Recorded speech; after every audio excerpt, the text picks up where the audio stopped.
Welcome to Myra Fairy Tales. In the ancient kingdom of Valenwood, a gentle princess named Aurelia lived in a grand palace with shining marble floors and tall stained glass windows that painted colors across the walls whenever sunlight touched them. Everyone in the kingdom adored her, for she was kind to the servants, the villagers, the palace children, and even the smallest animals that wandered near the castle gates. But though Aurelia had a pure and compassionate heart, her life was not as simple as it appeared.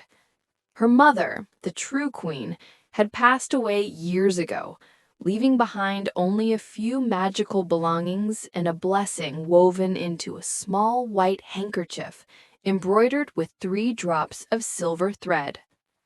Her stepmother, who became queen after her mother's death, cared little for Aurelia's happiness. She envied the young princess's beauty, her gentle nature, and the love she received from the people. When Aurelia came of age, her father arranged her marriage to the Prince of Everheart, a noble and powerful neighboring land. The union would bring peace and prosperity to both kingdoms. Aurelia was shy, but hopeful. She had not yet seen the prince, yet she imagined he must be kind, for he had sent thoughtful letters and gifts for months. On the day she was to leave, her father gifted her a magnificent horse named Falada. Falada was no ordinary horse. He was wise, loyal, and could understand every word spoken to him. Aurelia trusted him deeply and felt safe knowing he would carry her on the long journey to her future home.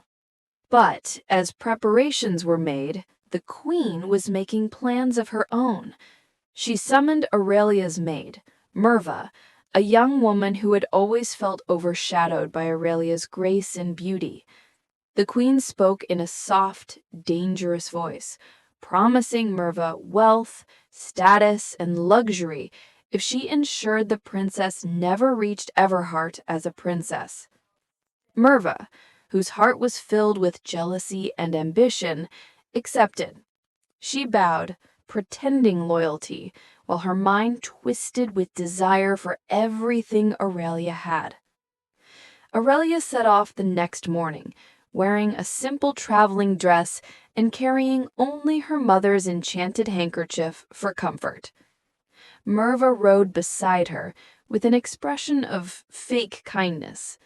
The road ahead was long, winding through forests, past rivers, across hills, and into the unknown distance. For the first few hours, everything seemed peaceful. Birds chirped, Falada trotted gracefully, and Aurelia admired the golden sunlight spreading over the meadow. But slowly, Merva's demeanor began to change. She ordered Aurelia to fetch water, though it was not her place. She made her walk while she rode the horse. She forced the princess to give up her cloak, her gloves, even the ribbon in her hair. Aurelia, too gentle and soft-hearted to argue, obeyed and endured silently, though Falada watched everything with troubled eyes. Merva grew bolder with each passing mile. Finally, at a lonely stretch near a dark forest creek, Merva pulled Aurelia's arm roughly and demanded, "Give me your gown, all of it. You will dress like a servant." Aurelia trembled. "But, Merva, I must meet the prince with dignity." The maid's eyes hardened. "If you do not obey, you will never reach the prince at all." Fear struck Aurelia's heart. She gave up her royal gown and dressed in the plain, worn clothes Merva had handed her. With every piece of clothing she surrendered, her identity slipped away. Yet she remained silent, hoping that kindness might still win in the end. But Merva's envy had turned to cruelty. She forced Aurelia to swear that she would never reveal the truth to anyone. Terrified and alone, Aurelia promised. Merva mounted Falada herself, claiming him as her own, and forced Aurelia to walk behind like a servant. The enchanted handkerchief remained Aurelia's last protection, but even that was stolen from her when Merva snatched it while she slept. Without it, Aurelia had nothing left but hope. When they reached Everheart, the palace guards welcomed Merva as the princess. Aurelia, covered in dust and tears, stood behind her, unnoticed. The prince rode out to greet his future bride, but when he approached Merva, Falada bowed his head in discomfort, sensing the deceit.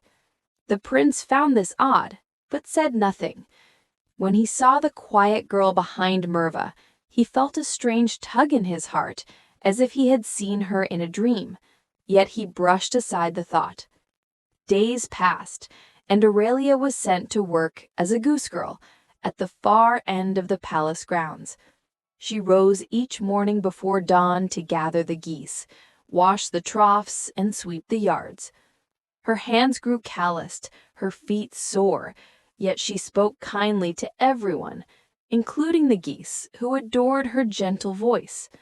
The palace servants grew fond of her, not knowing she was the true princess.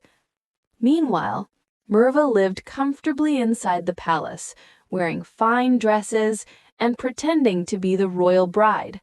But she remained frightened of Aurelia's presence, fearing she might reveal the truth someday. The only friend Aurelia had left was Falada, who was tied in the royal stables under Merva's command.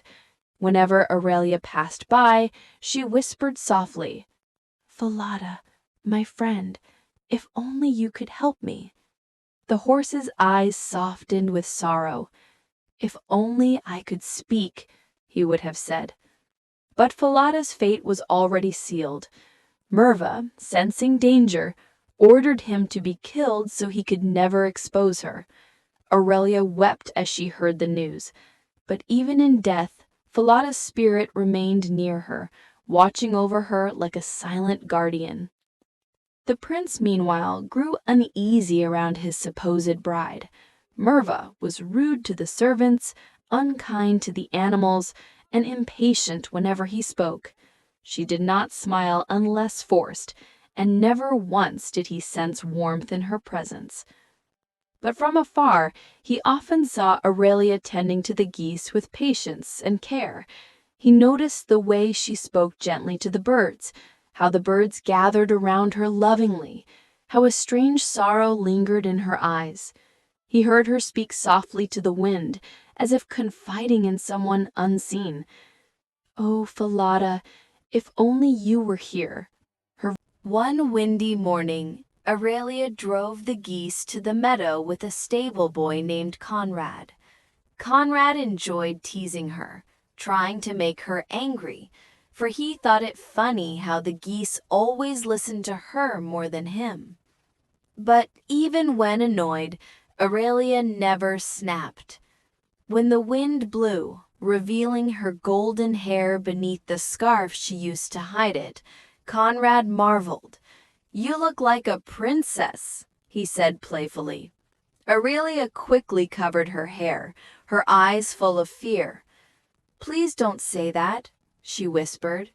"I am only a goose girl." But Conrad was curious. He reported her beauty to the prince, describing how she seemed unlike any servant he had seen. The prince's interest grew, and one day he followed Aurelia to the meadow disguised as a guard.